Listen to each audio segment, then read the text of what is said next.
자기 사람들은 그 사람들로 인해서 신학문을 배우고 또 어떤 예절이라든가 이런 것을 배워서 오히려 황골을 탈퇴할 수 있는 그런 문화가 조성됐다고 볼 수 있죠. 이 유배라는 것은 멀리 보내서 짝 지어준다는 말이죠. 멀리 2,500리, 2,000리, 3,000리를 보내서 짝을 지어줍니다. 짝을 지어주는 저 배자가 보수 주인이라고 합니다. 여기 어떤 사람이 와서 이렇게 보고 여기가 우암 송시열 선생님이 귀양 맞는데 왜 기와집이 있지 이렇게 하는 사람이 있어요. 요 기와집은 보수 주인 오도전이라는 사람의 집입니다. 이 사람이 주인이고 옆에 여기가 우암 선생의 적거지가 되죠.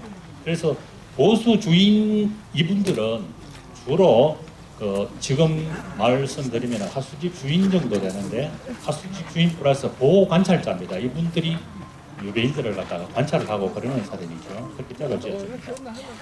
원래 유배라는 것은 신라시대 때부터 있었죠. 고려 때부터 2,500리, 3,000리 고려 때부터 이렇게 만들어진 얘기고 우리가 이 유배라는 것은 우리나라 형벌이 아니고 원래 명나라 형벌인데 명나라 것을 빌려서 우리가 쓰는 겁니다. 경국 대전이라는 것은 명나라의 법전 대명료를 빌려서 이렇게 썼는데 거기에 빌려오다 보니까 여러 가지 문제점이 생겼죠.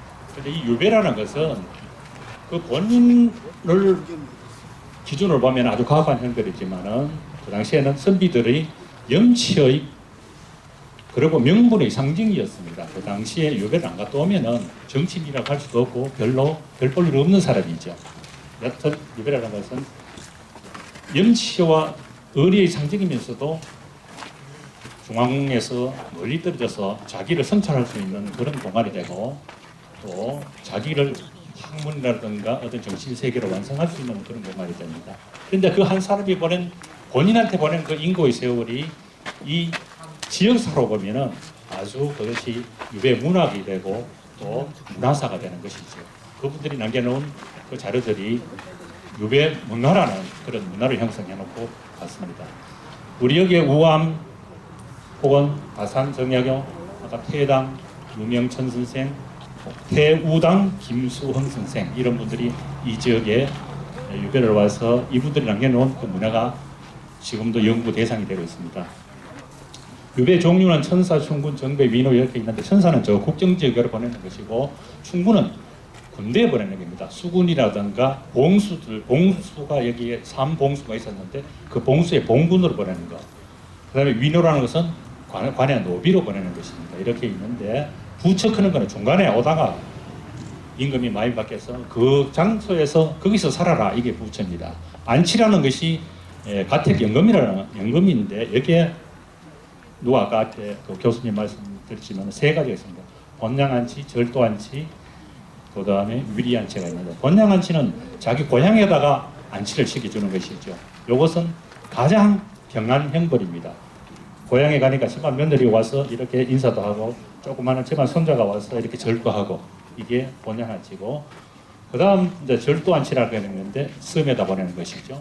그래서 위리안치입니다. 이 위리안치라는 것이 요겁니다. 여기 보면은 위릴이라는 것이 울타리죠. 울타리를 쳐가지고 이렇게 못 나오도록 하는 것인데 안치 중에서는 가장 엄한 형벌입니다.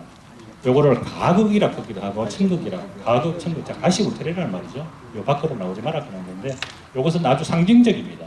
원래는 이 위리안치라는 것이 하늘이 안 보일 정도로 이렇게 가시 울타리를 쳤다 하는데 나중에 숙종대 들어오면은 이게 어떤 형식적으로 위리안치를 받았다 하면 우리가 사형 선고를 받았다 하는 것처럼 어떤 형식적인 그런 것이고 실질적으로는 이렇게 왔다리 갔다리 했어요. 그래서 이 우암 선생도 여기서 저 10리 떨어진 성남사에 가서 절도 구경하시고 또 이 부주민을 요랑하면서 시도 짓고 그렇게 했는 것이 나오죠. 근데 우리나라의 유배라는 것은 말입니다. 한양에서 나왔을 때 저쪽에 가장 먼 한경도 경운까지가 1680리밖에 안 돼요. 3000리가 안 되잖아요. 그 다음에 부산 동네까지는 1230리입니다. 그래서 3000리가 안 되는데 이 3000리를 어떻게 하느냐. 3000리가 안 되는데 3000리를 채우려고 하면은 대명료를 갖다가 쓰기 때문에 이렇게 되잖아요. 곡형제도라는 것이 있어요. 빙빙 돌아갑니다. 항문대 보내는 것이 아니고 덕원에 갔다가 장기에 왔다가 거제로 갔다가 이렇게 빙빙 돌리는 게 곡형제도입니다. 이렇게 쓰다가 이것도 문제가 있었어요. 문적에서 태종 때 오면은 유죄 수속법 그런 게 있어요. 유형의 죄는 수속이라는 것을 돈으로 가지고 환산을 하는 거죠. 그래서 경무원은 1650리를 경무원 가장 멀리 하고 그다음 동네를 갖다 1280리를 해서 돈으로 주면은 거리를 감해줍니다. 또 오성포 그런 거는 그 명주라든가 삼배라든가 이런 거를 주면은 감해주는 거죠. 이거 아주 비리가 심하잖아요, 그죠? 그래서 태종이 유죄수속을 만들었다가 세종대왕 때 오면은 그 비리가 심해서 절대 안 되겠다. 이래서 배소상정법이라는 것을 만듭니다. 그때 한양에서 유3천리 배소, 유2,500리, 2,000리 배소를 딱 이렇게 법전으로 만들어 놓지요. 거기서 보면은 3,000리 배소가 경상도, 한양에서 보면은 경상도, 전라도, 평안도, 한길도 내에 30개 역 밖에 있는 빈해 객관. 여기 해당돼요. 우리 형법전에 뭐는 몇 년 이것처럼 한양에서 유3천리를 선고하려고 하면은 30역 밖에 있는 바닷가라 이래요. 바닷가 중에 객관이라고 하는 것은 현의 객관이 있어야 되는데 감독 기관이 있어야 된다 이 말이에요. 감독 기관이 없으면은 유배를 못 보낸다요. 그래서 장기에는 현감이 있고 또 뭐가 있었나 보면 수군 만호가 있었어요. 수군 목포에 가면 호위포 진이라고 있었는데 수군 만호가 있는데 만호도 종오품이고 현감도 종오품이고 이런 감독 기관이 있기 때문에 유3천리를 딱 때리면은 한양에서 때리면은 장기가 딱 해당되는 거예요. 그래서 장기가 유배지라는 말이 나오는 겁니다. 아무데나 유배를 보내는 것이 아니거든요. 이 법전에 이렇게 배소상정법에 장기가 이름이 딱 올라가 있단 말이에요. 그래서 경상도 장기에 이제 220명 정도가 왔다 하는데 어금부 노정기 그런 게 있어요. 요거는 유배 보내는 사람들한테 자 어디로 보내면은 며칠 걸리고 또 거기는 바닷가냐 현감이 있느냐 여기를 표시해놓은 어금부 노정기가 있는데 유배지 거리하고 일정하고 소요시간 하루에 가야 하는 거리가 여기에 다 나와 있어요. 그래서 여기 뭐 장기에 딱 보면은 여기 위에는 현이라고 써놨고 연해라는 연이라고 써놨거든요. 동그라미 2개 써놨는데 요거는 현도 있고 바닷가다. 그리고 수군 만호가 있다. 그리고 9일 반정이다. 한양에서 9일 반 걸립니다. 9일 반 걸리고 역은 봉산역이 있고 송라역이 있다. 역과 역을 갖다가 제수도로 연결시켜주지 봉산역 장기에 가면은 봉산역 덕림서원 있는 거기가 봉산역입니다. 그렇게 표시를 해놓은 어금부 노정기에 유배를 보내야 될 장소를 전부 이렇게 써놨어요. 여기에 등재 안 됐으면은 그곳에 유배를 보낼 수 없는 것이죠. 그래서 전체가 서울에서 장기까지 9.5일 걸립니다. 9.5일. 하루에 90리 반을 걸어야 돼요. 그리고 거리로는 860리랍니다. 여기 딱 정해졌죠. 그리고 유 3,000리는 장기로 때리면은 이렇게 맞춰서 내려와야 됩니다. 유배 가기 전에는 보통 장형이 추가돼가지고 장 100대씩을 맞고 내려오는데 이렇게 보면은 워낙 맞아가지고 다리도 쩔뚝쩔뚝하고 이제 이렇게 해서 상체 투성이가 돼가지고 합니다. 우리 내려오는 데는 영남대로를 타고 내려오는데 조령이 있고 중령이 있고 그리고 축풍령이 있잖아요. 이 세 가지 길을 다 타고 내려옵니다. 다 타고 내려오는데 주로 우리가 축풍령을 넘는 것이 아니고 조령을 뭉령세제를 넘어서 그렇게 오는데 유배를 올 때 보면은 우리 저 앞에는 함거라고 있잖아요. 그 소가 끄는 거 저거로 타고 오는 거 아닙니다. 저거는 그 고정이 잘못해서 남해 유배문학관에 가서 저거를 가지고 해놨는데 저거는 호송할 때 아주 택한 받으러 갈 때 가까운 거리일 때는 저 함거를 타지만은 실질적으로는 말을 타고 내려가요. 말을 타고 내려오는데 말이 없는 사람들은 이제 걸어서 내려오겠죠. 쩔뚝쩔뚝해서 걸어서 내려오고 오다 보면 동상도 걸리고 뭐. 그래서 여기 장기에 도착하면은 걸어서 한 100일 정도 걸어서 내려오면은 뭔가 성한 사람이 없잖아요. 완전 거지처럼 해서 그렇게 들어오는 사람도 있고 또 벼슬이 높은 사람들은 이렇게 말을 타고 옆에 포졸 하인도 데리고 그리고 이 유배 당하는 사람이 우암 송시열이나 뭐 태우당 김수흥이나 이런 사람처럼 벼슬이 높은 사람이면 호송관도 틀립니다. 호송관이 건부도사, 고위직일 것은 건부도사가 총 5품 정도 됐거든요. 지금 같으면은 어금부니까 하여튼 검찰청에 한 5급 정도 되는 그런 분들이 직접 이렇게 말을 타고 이렇게 늘어옵니다. 그다음 당상관 정도 되면은 서리가 저렇게 호송관에 늘어오고, 당하관 정도 되면은 보통 이제 나졸들이 오는데, 나졸들은 이 유배 오는 사람들이 돈이 좀 있고 이러면은 자기가 말도 준비하고 또 노자도 준비해서 오지만은, 돈이 없는 사람들은 걸어가야 되니까 나졸들이 하루하루 가야 하는 거리가 있거든요. 만약에 저쪽 한양에서 남태령까지 가야 할 나졸들은 내가 오늘까지 빨리 그 사람을 갖다가 호송해주고 자기는 집에 가야 되니까 하루에 80일 걸어야 되는데 한 100리 정도 걷게 합니다. 또 거기서 또 다른 인계를 받아서 걸어오고 이러다 보면은 어떤 때는 하루에 한 100리, 200리 이렇게 걸어서 들어오는 사람들도 있지요. 그렇게 유배 오는 사람도 있지만은 돈 있는 사람들 저렇게 말을 타고 전부 이렇게 넘어옵니다. 그리고 능력이 있는 관리들은 호송관을 먼저 보내버리고 뇌물을 줘서 자기는 지 아는 그런 처가집에도 갔다 오고 옛날 동료집에 갔다 오고 그러면서 이제 유배 간다고 배고프다고 저렇게 돈을 주면은 전별결처럼 저렇게 거래해서 한 보따리 해가서 놀아오는 사람도 있고, 또 돈 없는 사람들은 저렇게 이렇게 혼자 개나리 버짐 지고 이렇게 걸어오는 사람들, 유배 오는 그 모습도 이렇게 아주 각양각색입니다. 조선시대 유배지는 유배 건수는 한 6천 정도 되는데, 유배지는 약 408곳 정도 되고, 빈도수가 가장 많은 게 경상도, 장기, 남해 이렇게 됩니다. 지금 연구하는 사람들이 장기를 연구를 못해서 이제까지 이 장기가 안 끊는데, 실질로는 조선왕조실록에서 하나 찾아보면 성정군 일기라든가 이렇게 찾아보면 장기에는 약 220여 명이 왔어요. 그런데 남해에는 170명입니다. 단일 현직으로 보면은 우리나라에서 가장 유배가 조선시대 때 가장 많이 온 곳이 장기입니다.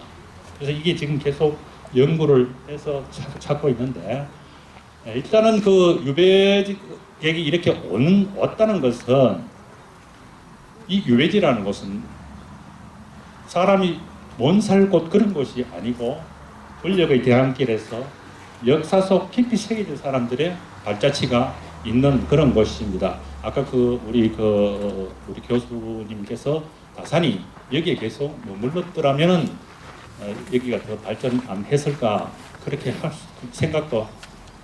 그런 생각도 하실 수도 있지만은, 그보다도 더 많은 사람들이 이렇게 우리 여기에 왔다가 갔습니다. 그래서 여기는 아주 많은 사람들의 발자취, 각양각색의 사람들의 발자취가 있는 곳인데, 이거를 갖다가 우리가 개발을 해서 어떤 그 역사 스토리텔링을 하면은 앞으로 이 장기가 더 뜰 수 있다는 것을 말씀드리고, 또 문학의 산실이자 더 높은 문화의 보급 장소, 김만중이라든가 정약전이라든가 김정이라든가 송시열, 정약용 이런 분들이 전부 유배지에서 자기 문학을 다 꽃피우고 그림을 완성시키고 이렇게 했습니다.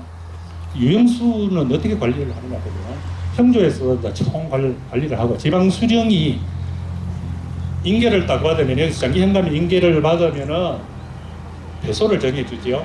오늘은 오도전 집에 유배계가 오도전 당신이 맡아라 이러면은 그 사람이 맡고, 또 어떤 사람이 또 오면은 너는 또 오면은 성승봉씨 집에서 좀 맡아라 이러고, 그럼 이게 맡을 사람이 잘 없잖아요. 근데 그 지방 수령이 이렇게 정해줍니다. 명령을 해주면은 그 사람을 데리고 와서 이제 하숙을 치는 거죠. 치는데 점고라는 게 있어요. 상망정곡 해가지고 보름에 한 번씩 이 사람들이 잘 생활하고 있는지 불러드립니다. 불러드려가지고 이제 아픈 데 없나, 주인이 밥은 잘 주더냐, 니 딴 생각 안 하느냐, 이런 계속 물어보지요. 그 다음에 또 보수주인이라는 것인데, 보수주인이 아까 얘기한 거주지를 제공하고 감호 업무, 보호관찰 역할까지 하는 게 이제 보수주인입니다. 이렇게 되어 있고, 유배자의 처우는 신분에 따라서 처우도 다양한데, 오감처럼 이렇게 앞으로 서울에 가서 다시 클 사람 같으면 그 주변에 사람들도 몰려들고 이러면서 아주 대우가 좋습니다. 그런데 별 볼 일 없는 사람 같으면 이거는 완전 이제 거지치고 하는 거죠. 근데 굶어 죽을 수도 있잖아요. 그러면은 어떻게 한다 하면은 우리 그 옛날에 목업제도 그런 게 있잖아요. 이 보수 주인이 이 사람들을 다 못 먹여 살리니까 목업을 합니다. 그 집집마다 뭐 서촌리 같은 서촌리에 살몇 대, 그다음에 저 영암에 같은 영암에 몇 대 이렇게 해서 이거를 보수 주인을 줘요. 그럼 보수 주인이 주면은 보수 주인이 아주 이 사람이 좀 그 양심적인 사람 같으면은 이 사람들 대우를 잘해주겠지만은 약간 불량한 사람 같으면 중간에 자기가 좀 띠먹어요. 띠먹고 유배인한테는 약간 이제 홀대를 하고 그렇게 하고 있습니다. 그다음에 이제 이게 또 점고를 하면서 여성 유배인들이 상당히 많이 오잖아요. 이분 여성들은 자기들이 본인이 죄를 지어서 오는 것이 아니고 대부분 보면은 연좌돼서 오거든요. 자기 가족들이 누가 뭐 어떤 역적에 몰릴 것 같으면은 그 본인은 죽고 이 가족들이 전부 이제 인제돼서 여기 와서 이렇게 그 노비로 이렇게 하는데 또 어떤 집에 또 이렇게 해놓으면은 정보를 핑계에 대해서 그 어떤 포졸이라든가 이런 사람들이 수행을 합니다. 갖다 데려다 주면서 또 수행도 할 수 있고 뭐 여하튼 여성 유배인들은 아주 이제 고통을 많이 그렇게 받았죠. 그렇다가 희롱도 당하고 이러다가 이제 자살하고 뭐 이런 사람들도 많습니다. 어떤 사람들은 어떤 대신의 부인이 역적에 몰려서 대신은 죽고 그 부인이 하루아침에 노비가 돼서 장기에 도착해서 그날 저녁에 자살하는 그런 사건도 조선농조 실록에 나오거든요. 왜냐하면 그때부터 노비가 되면은 자기 운명이라는 게 한번 탁 보이잖아요. 앞으로 이 길을 갖다 어떻게 헤쳐나갈까. 그래서 자살하는 게 이런 경우에 조선왕조 실록에도 나옵니다. 근데 여기에 대한 그 여성 유배자에 대한 그 스토리는 태관잡기라든가 또 우리 그 다산 정약용 선생의 열강 일기에 보면은 고금도 장신여 사건 이런 게 시간이 내가 이야기를 좀 해줄 수 있겠는데 여튼 상세하게 설명한 것도 상당히 많다는 거예요. 우리가 보면은 눈물이 나는 그런 기사들이 상당히 많습니다. 장기라는 것은 이게 짜면은 골이 아니고 신라 때부터 있었죠. 지답현이라고 있었고 고려 때가 장기현이 되고 나중에 일제강점 때는 장기군도 됐습니다. 그렇게 했는 아주 큰 도시인데 지금 이렇게 인구 한 4천, 5천 되는 이런 게 되어 있습니다. 근데 이 유배라는 것은 장기가 왜 유배지가 됐느냐 아까 앞에 개괄적으로 말씀드렸지만은 경성을 중심으로 유삼천리 지역이고 30역 밖에 해당하는데 빈해격간 바닷가가 있고 현감이 있고 수군 만호가 있기 때문에 여기가 유배지가 선택되고 있고 또 영조 때가 되면은 저쪽에 남해라든가 바닷가에 이게 유배객을 보내면은 중간에 죽는 경우가 많이 있어요. 풍랑을 만나서 죽고 서울지방에 가면은 또 멀미해서 뭐 가다가 또 뭐 죽는 사람도 있고 그렇게 돼서 여튼 가업하다 이래서 영조 때는 특별한 경우가 아니면은 섬 쪽으로 보내지 말아야 이렇게 됐어요. 그래서 영조 이후가 되면은 장기 쪽에 오는 이 유배객들이 한참에 떼제로 막 몰려오거든요. 올라오니까 여기 사람들이 이 사람들을 다 먹여 살릴 수 없잖아요. 그래서 상소를 올려서 현감이 상소를 올리고 관찰소 상소를 올려서 여기 있는 사람 단대로 좀 보내도 그런 상소도 많이 나옵니다. 그 조선왕조 실록에. 그래서 실질적으로 이렇게 보내주는 그런 경우도 있습니다. 여기가 장기인데 이 장기엽성이잖아요. 장기엽성에 현감이 있기 때문에 왔고 여기가 포위포진인데 장기 포리 그런데 여기서 이제 포위포진이 있었는데 여기에 보면은 포위포진에 수군이 598명 정도 있었어요.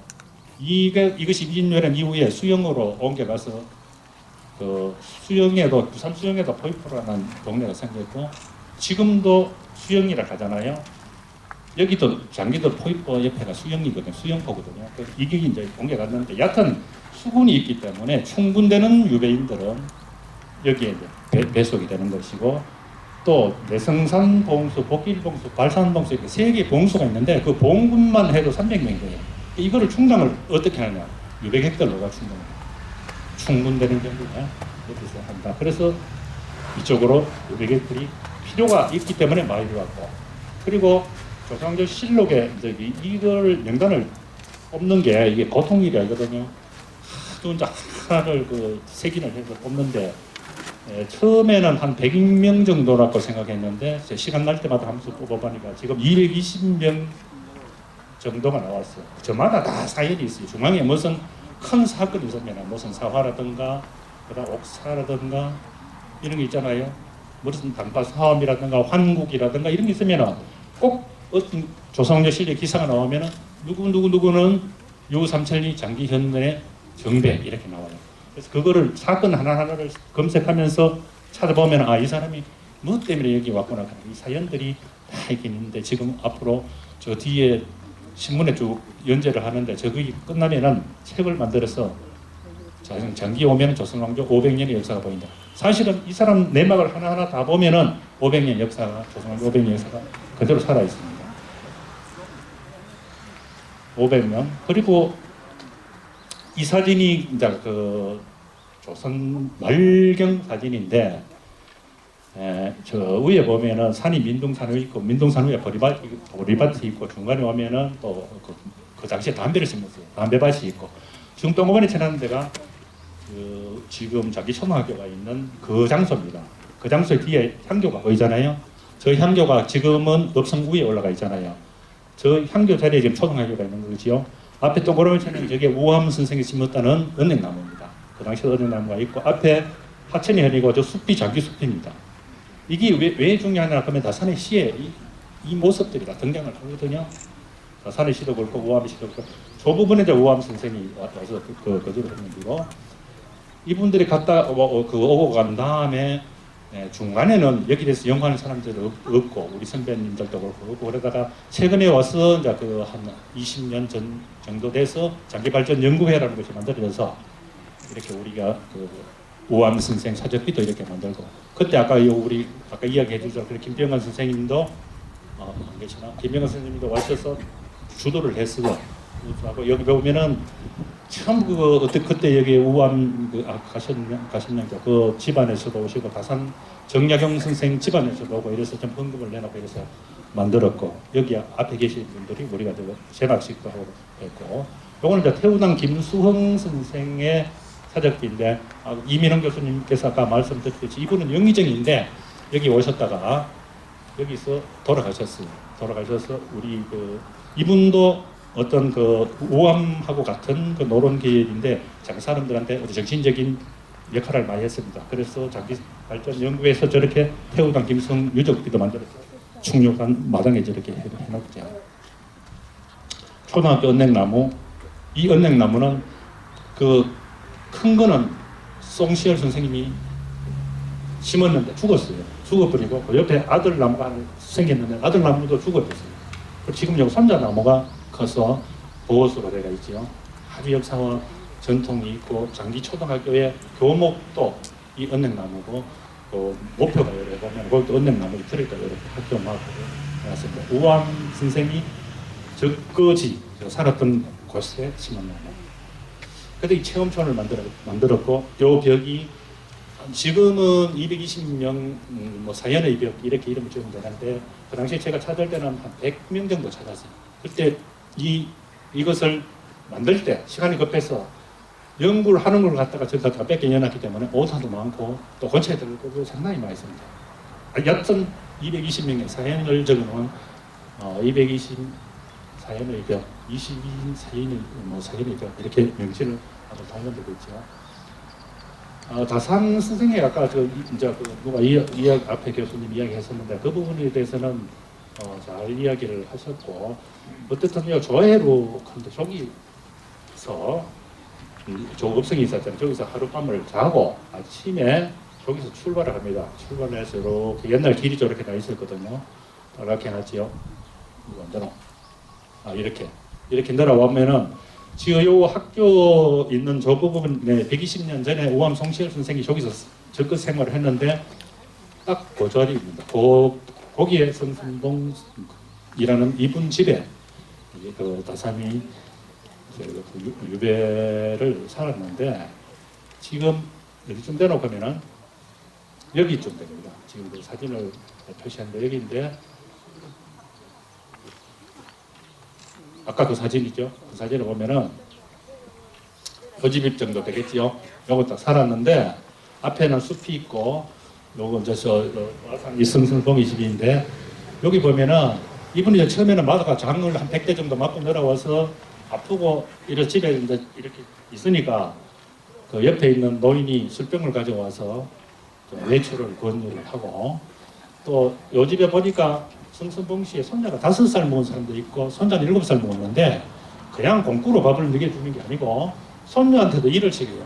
손녀는 병아리를 요래 까놨는데 그거 솔개가 물고 가는 거 그걸 지키게 하고 손자 7살 먹은 사람들은 그냥 대나무를 줘가지고 수수밭에 그 참새들이 나오면 그걸 쫓게 합니다. 그렇게 하면서 아주 역할을 분담하면서 이분이 성선봉이라는 사람이 아주 화목하게 그렇게 사는 것을 보고 참 이렇게 서민들이 이렇게 열심히 살구나 하는 것을 자기 그 자서전에 써놨죠. 써놓고 또 이분 노인이 와서 장기도 떠다고 또 몸이 아프니까 어린 종이 와서 약도 갖다 주고 막 발라락하고 이제 접근을 합니다. 다산한테 접근을 하니까 그때부터 이 사람이 정신을 차리고 이렇게 이제 바닷가로 나오는데 앞에 장기천이 저렇게 흐르는데 장기천을 따라서 저 가면은 신창 바닷가가 있거든요. 신창 바닷가에 그것은 해녀가 물질하는 것을 처음 봤어요. 그래서 아까 아가사라는 그 시를 썼는 게 저거 오징어도 저때 처음 봤습니다. 그래서 오저거 이래가지고 팔팔 뛰는 오징어를 보고 자기의 그 심정, 먼 삼천 유삼천리에 와서 유배 생활하는 자기의 심정을 갖다 비유하기도 하고 또 저 위에 산 위에 보리밭이 있는데 그래서 보리 타져가는 것을 보고 탐의캥이라는 그런 시도 쓰고 또 옆에 오면은 담배 농사 짓는 걸 보고 또 그 시를 쓰고 앞에 장기숲이 있는데 저 장기숲을 그리면서 유림만보 유라는 것은 그 느릅나무 유자인데 우리는 예를로 느티나무를 걷다가 우리 느릅나무 이랬거든요. 근데 그게 장기숲에 저기는 느릅나무, 느티나무 이런 식으로 했었습니다. 지금도 장기중학교 교정 가면은 느티나무가 몇 그루 있는데 여튼 그거를 거니면서 유림만보라는 그 시를 이렇게 썼습니다. 요 장소가 그 우리 다산의 어떤 그 문학의 산실이라고 할까요? 여기서 지금 어떤 사람은 130수 그런데 시가 180여 수를 지었고 기해박예벌이라든가 삼창고 이하수 이런 촌병옥치 이런 저술도 여기서 저술했습니다. 여튼 이분은 기간은 짧고 감정 암울했지만 원래 가진 그런 애민 정신은 여기서 심어놓고 그렇게 갔습니다. 시간이 좀 얼마 안 남아서 제가 이렇게 몇 가지만 정리를 하고 혹시 어떤 기회가 되면은 하나하나 좀 이렇게 재밌게 할 수 있는데 시간이 한정돼서 여기까지만 하시고 마치겠습니다.